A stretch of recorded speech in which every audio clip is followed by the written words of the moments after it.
Բարի երեկո, հարգելի հեռուստադիտող, Արմենիայի եթերում ընտրության ժամն է եւ ժամի տաղավարում այսօր հյուրընկալել եմ երկրորդ նախագահ Ռոբերտ Քոչարյանի գրասենյակի ղեկավար Բագրատ Միկոյանին։ Բարի երեկո, պարոն Միկոյան, շնորհակալ եմ հարցազրույցի հրավեր ընդունելու համար։ Երկրորդ նախագահ Ռոբերտ Քոչարյանը երկրորդ անգամ վարչապետի թեկնածու է։ Այ հետաքրքիր է, իրականացրել եք որևէ սոցհարցում կամ համեմատել եք Ռոբերտ Քոչարյանի վարկանիշը 2021-ին եւ 26-ին, հաշվի առնելով, որ 21-ի ընտրություններին դաշինքը հավաքեց 21% ձայն։ Ներկա ստարտային պայմանների համար ընտրարշավը նոր է սկսում։ Հայաստան դաշինքի Ռոբերտ Քոչարյանի գլխավորությամբ Հայաստան դաշինքի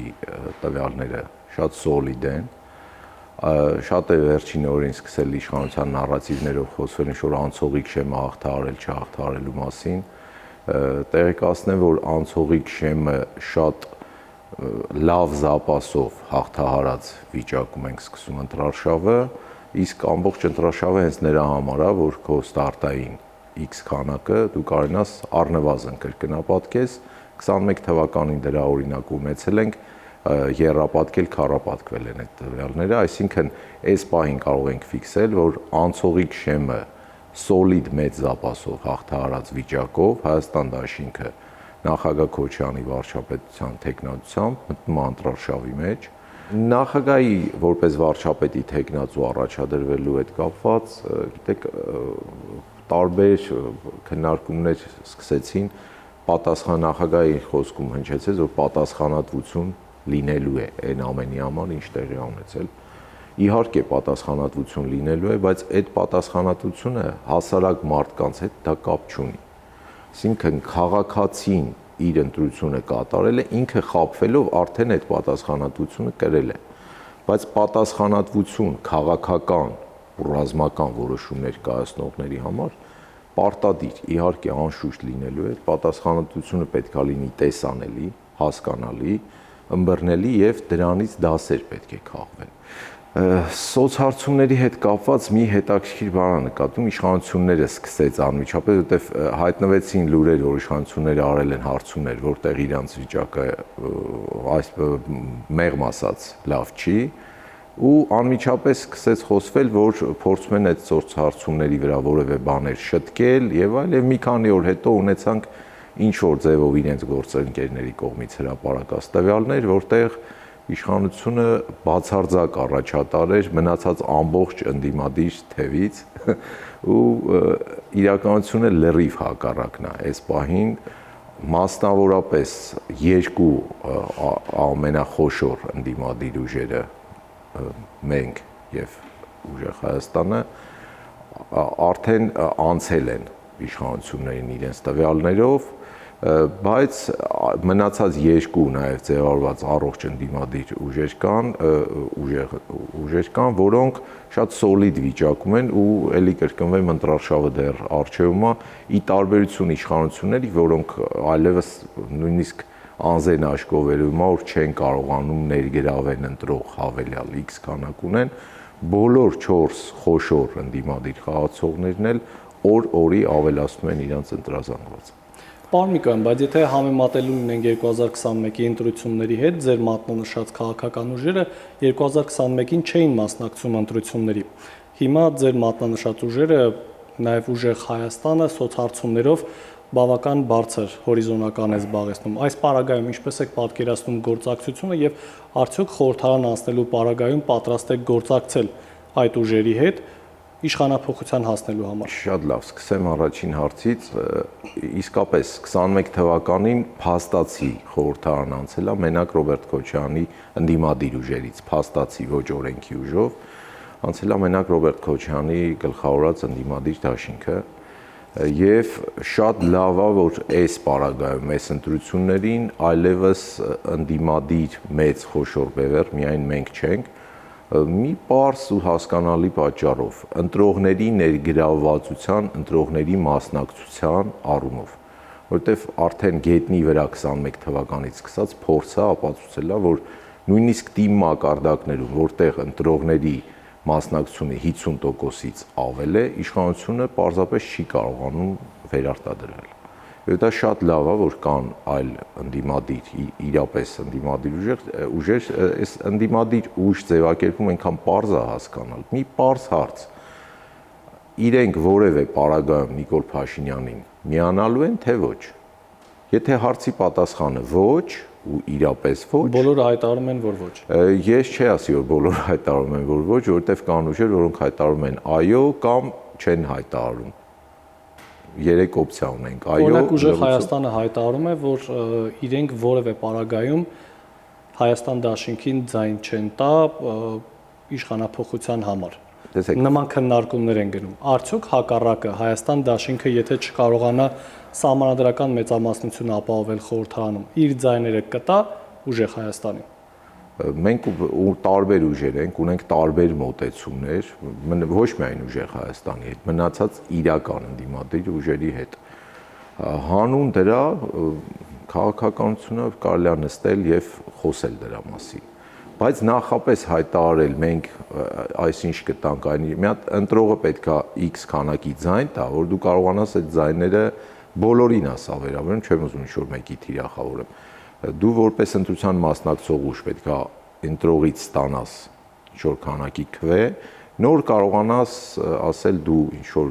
միտեղ կմիանաս, չես միանա, կարևորագույն ու ամենակարևոր հարցը մասնակցող ուժը Նիկոլ Փաշինյանին միավորվելու է, թե ոչ։ Մնացած հարցերը վստահ եմ կարելի է հանգիստ խոսել Նիկոլ Փաշինյանի իշխանությունից հեռացնելու համար իրական ընդդիմադիր ուժերի հետ կարելի է գտնել համագործակցության լավ ֆորմատ։ Հայաստան դաշինքի հետ այս քարոզարշավին միացել են առաջը հասարակական տարբեր միավորումներ։ 2021-ին էլ վերածնվող Հայաստանն էր միացել Հայաստան դաշինքին, բայց տարիների ընթացքում այդ կուսակցության ներկայացուցիչները դուրս եկան, այսօր այլ գործիչներից մեկ Անդրանիկ Թևանյանը մասնակցում է Բարգավաճ Հայաստանի հետ։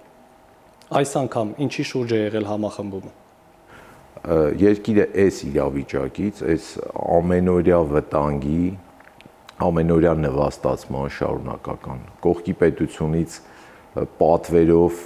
կատարվող արդեն սահմանադրական փոփոխություններից եւ այս շարունակական ամբողջ շարքը կանգնեցնելու եւ մեր երկիրը վերջապես ոտքի կանգնեցնելու համար, ինչի փորձը նախագահ Քոչարյանը առաջադրված տեխնացուներից ամենալավ փորձն ունի այդ տեսակետից, եթե դիտարկենք պետական կառավարման, անվտանգային ոլորտի, տնտեսական եւ մասնավոր սեկտորի համակցությամբ նախագահի փորձը, գիտեք, մենք այն սերունդն ենք 98 թվականը հիշում ենք ինչ վիճակով ստացավ նախագահ երկիրը, 98-ին շատերից թվում էր, որ դե անհնար է, դե չի ստացվի, ստացվեց շատ լավ, 1-2 տարվա մեջ նույնիսկ գույների առումով մեր երկիրը սկսեց փոխվել, վստահ եմ, որ նորից հնարավոր է, միասին կարող ենք։ Ձեր կարգախոսը հենց միասինն է, անդրադառնալով համագումարի ժամանակ հնչեցված մտքերին, ուրեմն դուք առաջարկում եք անվտանգ եւ մրցունակ պետություն, ես մեջբերեմ, Հայաստանը պետք է լինի ոչ թե իրականության հետ հաշտվող, այլ իրականություն ստեղծող։ Այսօր մենք ունենք իրավիճակ, որ Ադրբեջանի հետ գնում ենք խաղաղության պայմանագիր կնքելու ճանապարհով։ Եթե դուք գաք իշխանության, կփոխեք այս կուրսը։ Կա ինչ-որ բանական էակ, որը խաղաղությանը կողմ չի։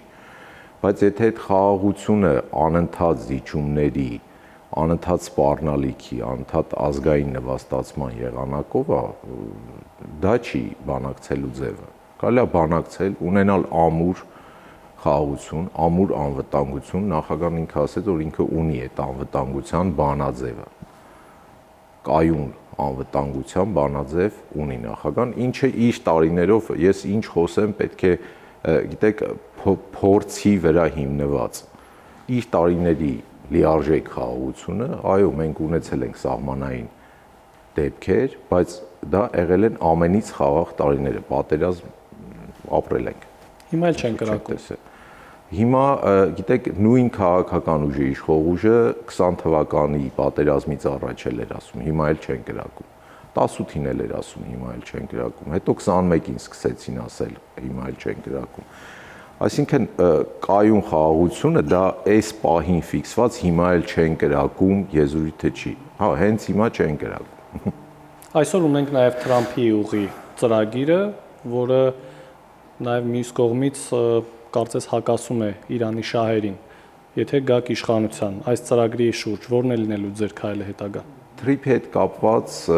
նախագահի տեսակետը 2-3 անգամ առնվազն շատ པարզ հնչելա, որ այդ ծրագիրը եթե չի կապում Հայաստանը չի կապում մնացած երկրների հետ, այլ դա պարզապես թուրքական, ադրբեջանական մի կետից մյուս կետին միանալու ճանապարհը, դա մեզ որևէ պարագայում, այսինքն Հայաստանը դե չկա։ Իշխանությունն ասում է, որ 24% մասնաբաժինը մերն է լինելու։ Մի բանի 24% մասնաբաժին, երբ որ ինչ-որ մի բանի 24% մասնաբաժինն է քոնը, դա քոնը չի։ Երկրորդը նախագահի առաջարկը հետևյալն էր, որ այդ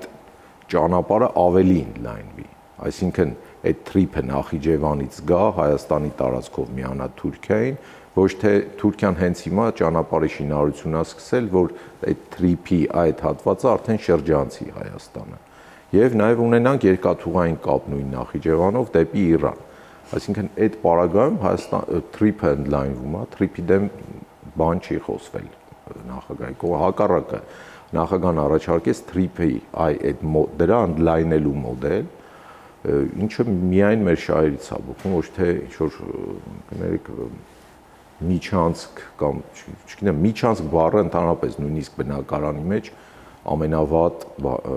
նկարագրությունն է, որ մեկին միջանցքում սպասածին, մենակ միջանցք բանցան, այսինքն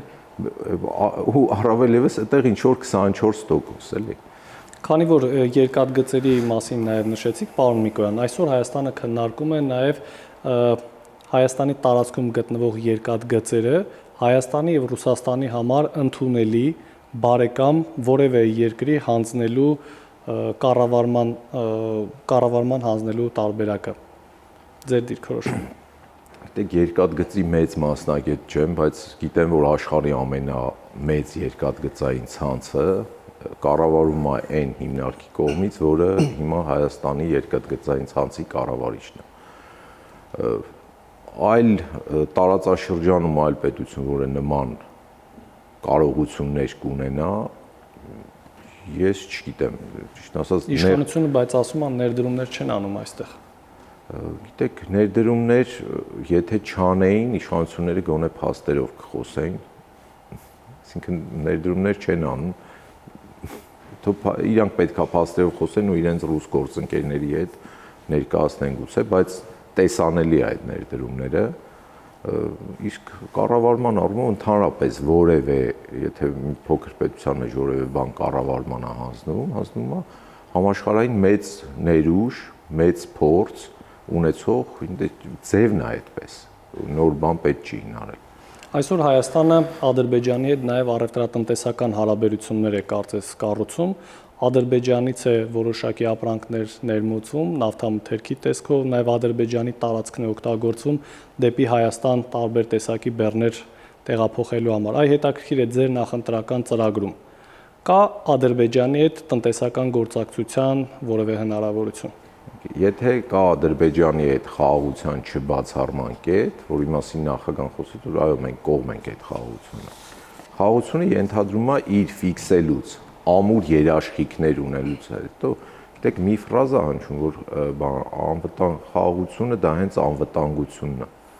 Չեմ կարողանում մեծ ջանքի պարագայում էլ մտնել, քանի օրինակ փորձում չի լինում, էլի, այսինքն շենքը դա ամրությունն է, օքեյ, մինչև երկրաշարժ։ Երկրաշարժով է փորձվում շենքի ամրությունը։ Ասել որ խաղաղությունը դա հենց անվտանգությունն է, խաղաղությունից հետո, խաղաղության երաշխիքներով, երաշխավորված խաղաղություն ֆիքսելուց հետո, անվտանգային մեր համակարգը կայուն ու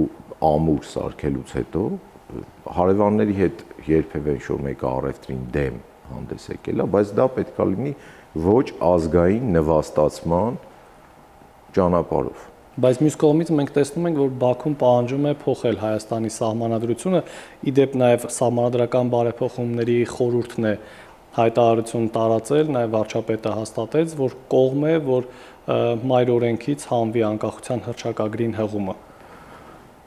Սա եւս մեկ ազդակ ընտրություններին մասնակցող մեր քաղաքացիների համար, որ այլևս Հայաստանում լուրջ գործընթացները, ինչպիսին է մայր օրենքը, կատարվում են կողքի պետության պատվերով, ու դա չի դադարելու մինչև այն պահը, երբ որ դու պատրաստ ես կատարել այդ քմահաճույքները, դա փաթեթավորելով խաղաղություն, անվտանգություն տարբեր եզրույթներով։ Մենք նույնիսկ սովորական մակարդակով մեր ամենամտերիմ հարևանին թույլ չենք տալիս մեր ընտանիքի կացութաձևի հետ որևէ բանի մեջ խառնվի։ Մեր ամենամոտ, ամենաջերմ հարևանին։ Հիմա մենք ազգովի պրոյեկտելով, մեծացնելով դա, թույլ ենք տալու դա։